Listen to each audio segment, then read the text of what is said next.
Oh goodness, more episodes are playing. Yo guys, what's up? Loic, killed it. Let me try and get you in here. I don't know how to get you in here. So if anybody has some pointers, I'd love to know those.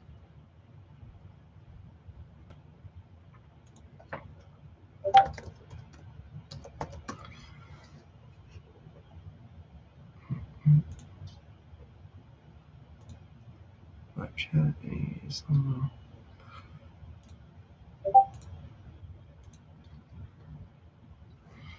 If you have any questions, go ahead and just type it in the chat as I try and figure this out. I don't know how to bring people in.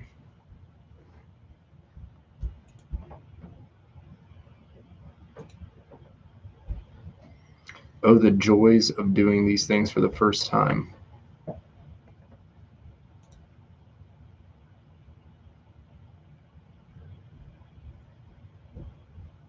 I can definitely post that in the Discord. Copy. And then go to ours.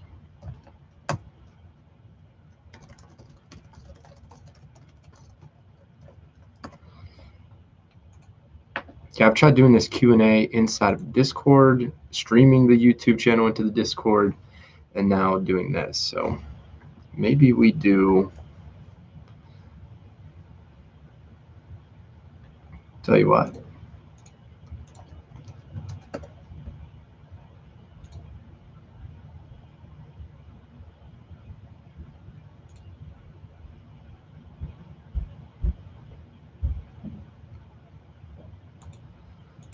All right, let's take a vote. Do you guys want to go shoot this over into the Discord, or do you want me to do a Zoom call and then put the number in the chat here? What do you want to do?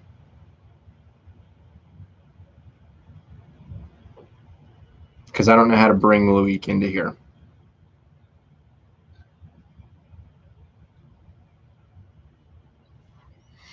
So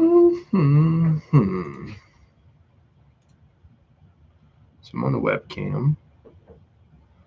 Zoom call. Discord. Cancel.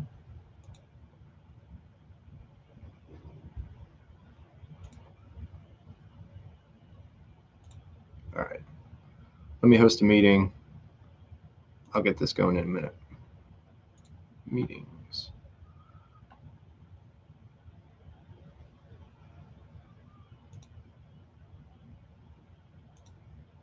Video on. Open.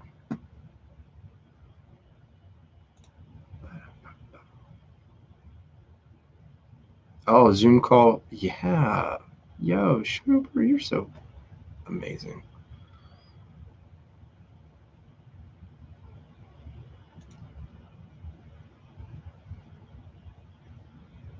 So, Loic, I'm going to DM you, and then we'll get on this call. I don't know if I can.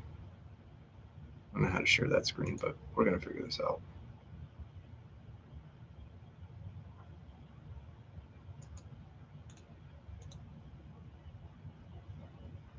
Recording in progress.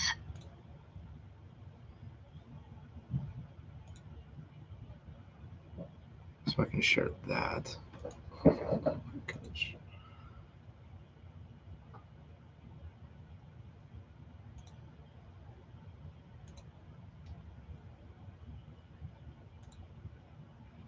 Stop converting, cancel. See, it's funny, whenever you do Zoom meetings, I have to, with video on, and then I have to do the schedule meeting, because anytime that I go in and I just create a meeting and I start it, it's like really goofy, and I can't figure out how to share it then. So I always have to schedule these meetings.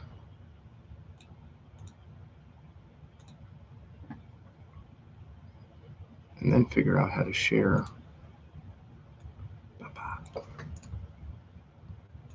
Copy.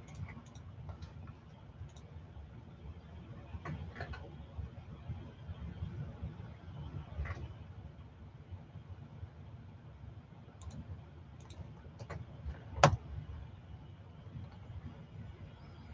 right, I just dropped that into the Discord.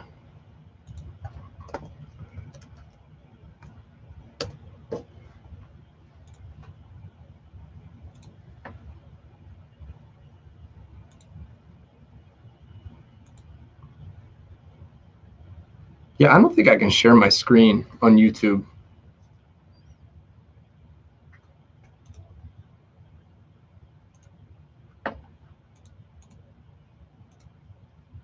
So if you guys are not in the Discord, this is what I'm gonna do. I'd actually like you guys to go over into the Zoom meeting, if you can. Recording in progress. Because, like I said, I don't think that I can share my screen through the YouTube thing. So that's the Discord. So you can go into there, and then the link for this meeting is in there.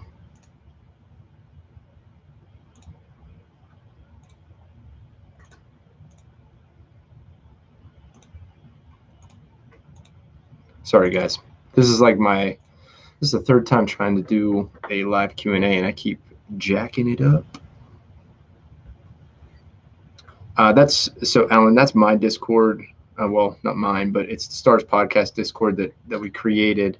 So you can go into there, and then the link for the Zoom meeting should be in there. Yeah, so Alan, you just joined the Discord. If you scroll up a little bit, you can just click the link for the Zoom meeting, and then I'll start letting everybody in. Admit.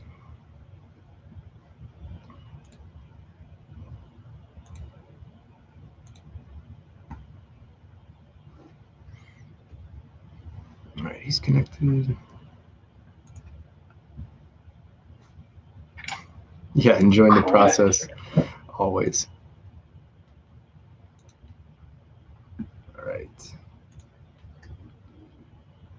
All right, guys, go to the Discord, click the link. I'll start letting everybody in.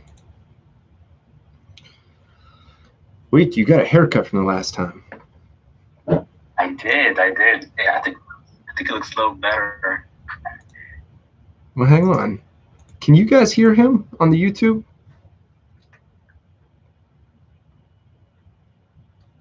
Yeah, I'm hearing a So I'm wondering if I just put this. echo if I turn on the sound, so I think they can hear me.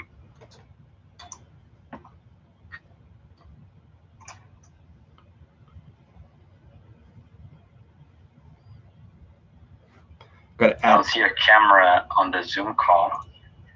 Yeah, it's telling me that I can't do the camera on the Zoom call, even though it's on the integrated webcam.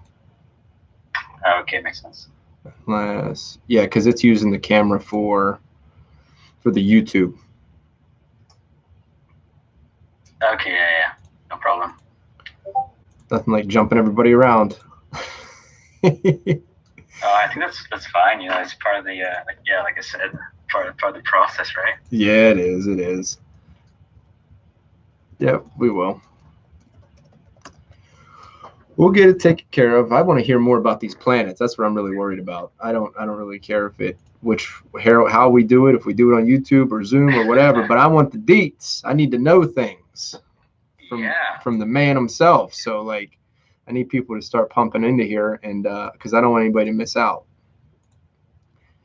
Definitely. I think I'm gonna be dropping some info about those meta planets, because when we first talked, it was literally paper. Like, it was just this, you know, like a few drawings on paper. Oh yeah. Actually, I saw something very interesting recently. There's a project. So I talked about it in the Let's VEEFriend Discord, called Ghosts. Mm-hmm. And so he released a lot of very cool pieces. But a couple days ago, I think it was maybe even yesterday, he sold the very first ghost. But the story behind it is even more amazing. It was the ghost that he created, that he drew when he was like 4 or 6 years old. Oh, no way. So before it was even ghosts, you know, it was just the first one he made. And that went for a ridiculous amount. It's literally just a little blob made out of a pencil, I think. Of course. A piece of paper, and it's sold for like 50 ETH as an auction. And Gary's got what, 230 of those, 223 or something. I know. So yeah, it's incredible.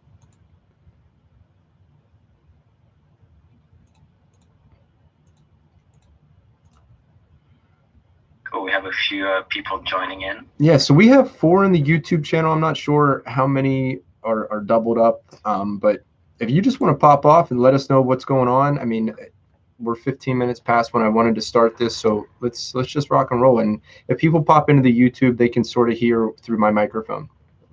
Yeah. So what do you want to know? Well, here's the first thing. What did you think of the episode? Were you happy? Like, you know, it's been a while since we spoke, and a lot has transpired since then. But I'll tell you what. I mean, some of the stuff that you were saying is very accurate of what happened in a lot of the newer sales in the metaverse itself. There was just another controlled sale on Sandbox that I saw. So like these things that you talk about, they came true. Yeah, I think first of all, the episode was super cool. I was smiling the whole time. Really happy to have done this with you, because it was just fun, right? And we had a cool conversation. Right. And the truth is, it's not every day that you get an opportunity to talk about the metaverse, NFTs, and crypto. I know we have like the Discord and Clubhouse, but I can't really talk about this to regular friends or my family. They don't really get it. So getting to something as deep as, let's talk about the Sandbox, or let's talk about Metaverse, that's like a layer on top, right? I first have to go through the first step, which is, this is an NFT. Yes, it's a little JPEG, but it holds a lot of value. It's not every day, right? That was really cool. And I think that in terms of what's happening in the Metaverse in general, the 2 main projects, the Decentraland and Sandbox, are getting more and more momentum. Sandbox has been doing some sales recently, different waves of sales, big partnerships with something called the MetaKey as well, which is another very cool project about utility. And generally speaking, I think there's more and more people are starting to catch up that this whole virtual identity, virtual world is actually much more real than we think. Because people are, I think there was a few tweets, like a barrage of tweets actually from Gary yesterday or a couple of days ago. Maybe it was even this morning. I don't remember. I think it was Sunday, the one you're talking about, where he was talking about marbles and all that. Yeah. So a couple of days ago, and he was saying how it doesn't matter what you think about X or Y. If you think that it has no value, it doesn't matter. It's irrelevant, because someone else might think that this is super important for them, and they will give it a lot of value and importance. And just that allows an entire ecosystem to start existing, just because some people are ready to give this value. And it can be NFTs, it can be an entire virtual world or virtual identity. There are no boundaries. Like, people can give value to anything they want. Right. It's happening. And that's the funniest part about people, is you can go anywhere and find a collection of absolutely everything, down to rocks. People collect rocks, and I think that's how, whenever somebody wants to dog on another project, or they want to dog on anything that somebody's collecting and say it's a waste, is just like, I don't know where you get off on saying that to somebody, because what is important to them is their point of view and their perspective, and that's what they've found value in. I think you're right on the nose, and I think we agree on that. It's like you can find value in anything. Yeah, absolutely.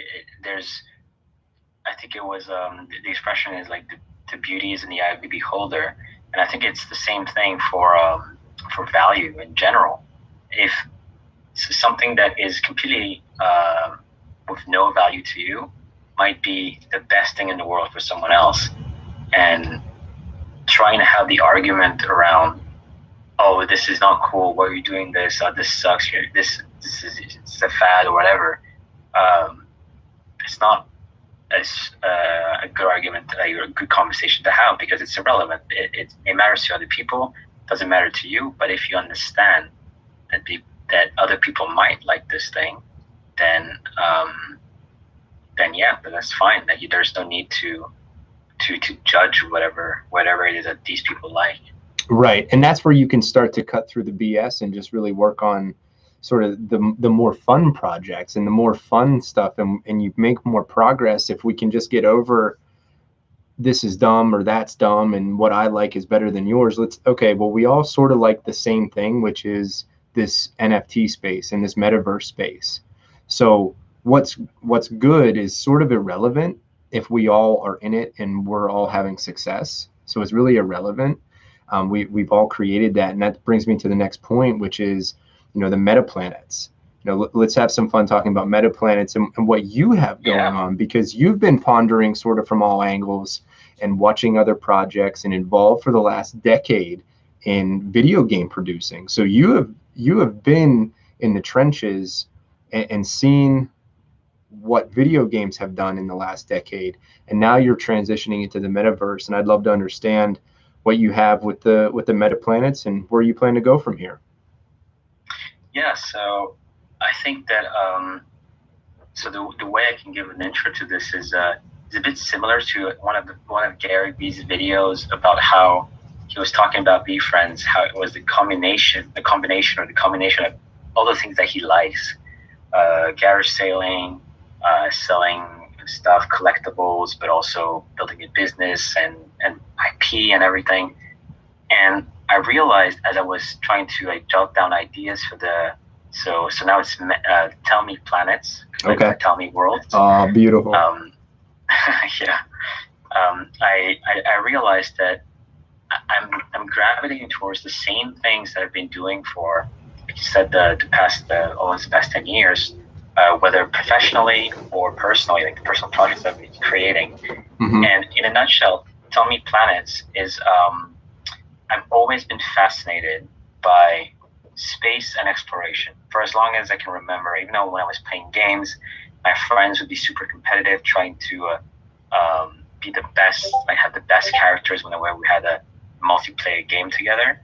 For me, it wasn't about that at all. I wanted to explore the world and all it had to offer, even if it meant falling behind and not doing any of the quests or any of the whatever challenges. I was just exploring. I was just looking around, because how amazing is it that you can navigate in a world that is completely made from scratch, completely virtual, but it allows you to discover places you would never see in real life.